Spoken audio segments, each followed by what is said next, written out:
Well, I always get questions. So, Dave, how was your childhood? Well, to put it mildly, my childhood was very, very interesting, in my younger years at least. As I got up in years, it got better. But we're not going to talk about that. We're going to talk about the bastard in the picture. That is my real dad. His name is Leslie. And, well, he was an interesting character. To put it mildly, he was very, very big, all muscle, and he loved to fight. He was pretty much, yeah, you named it, a bastard. And I'm going to tell you a little bit of these great stories from the past. My dad in Seattle, Washington, had a dog. He was kind of grayish brown, and he was always chained in a backyard to this doghouse with this really big chain, and he would run around in the backyard in a perfect circle, so you knew how far you could go to this dog, and you didn't dare go any further because the dog would chew you in an asshole. The dog was mean. I don't think he liked anybody, not even my dad, because my dad would get drunk every night and kick the shit out of whatever the first thing he could find, whether it was my mom, me, my sister, or the dog. Which really sucks because he was chained. He couldn't really get away, except for to go in the doghouse. So, yeah, that dog was not happy.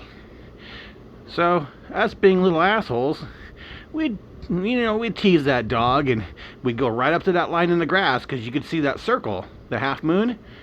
You knew exactly how far that dog could go. So you stood right on the outside of that, and you would make fun of the dog, and the dog was like Satan himself. He'd run full speed, teeth all out, red eyes, ready to kill you, and then the chain would jerk him back, and you were safe. And of course, you were a kid, and you would laugh and hope to God the chain would never break. And that was my dad's dog. Pretty much, you know how they say pets are kind of like their owners? Oh, hell yeah. My dad was an asshole, and so was the dog. Kind of funny. But, we did have fun. Me and the kids in the neighborhood would play in the woods, and one time we found a tire. And we lost control, and it rolled down the street into the four-way intersection. And we thought my dad was gonna kill us all. Seeing a tire roll down your street into an intersection, knowing how mean my dad was, we all thought we were gonna die if my dad caught us. And we were lucky. There wasn't a car in sight when it went through the intersection. It was like the clouds parted and God said, I think we'll spare your life today. And we never breathed a word of it to anyone, because everybody knew if anyone was going to die, it was probably going to be me.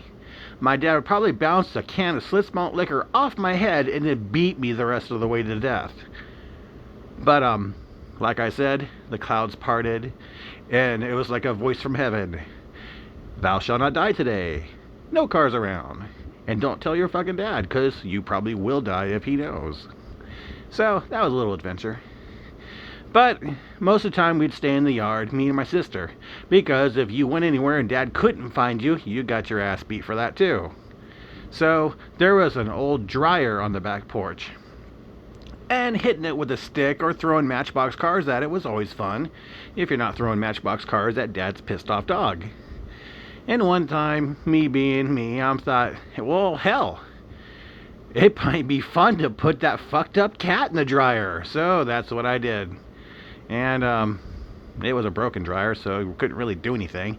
He just sat in there and hissed and meowed and was pissed at the world. And when I opened the door, the cat bolted out into the backyard, looked back at me, and you could see the fuck you in his eyes, and then he ran away. And of course, me being a fucked up little kid, I thought, well, hell, if the cat can go in the dryer, why not your little sister? This sounds great. Let's do this. And I talked to my sister and going on the back porch, opened up the door, and my sister started to basically give me a rated G version of fuck you and went back in the house. Which was probably for the best, because if I would have got her in the dryer, I probably wouldn't be making this video if my dad found out. But I did find out when Dad wanted to kick your ass and you had a head start, it was the best place to hide. You could get in that dryer and he never found you. It was a good place to hide. But I will say the best game in the world was called Find the Cops. This was my favorite game with my dad, and this is what I really know him by. Because my mom left him when we were pretty young, so I don't have too many memories of him. But this is the best game in the world, and you'll love it. It's called Find the Cops. My dad drove a 64, what was that?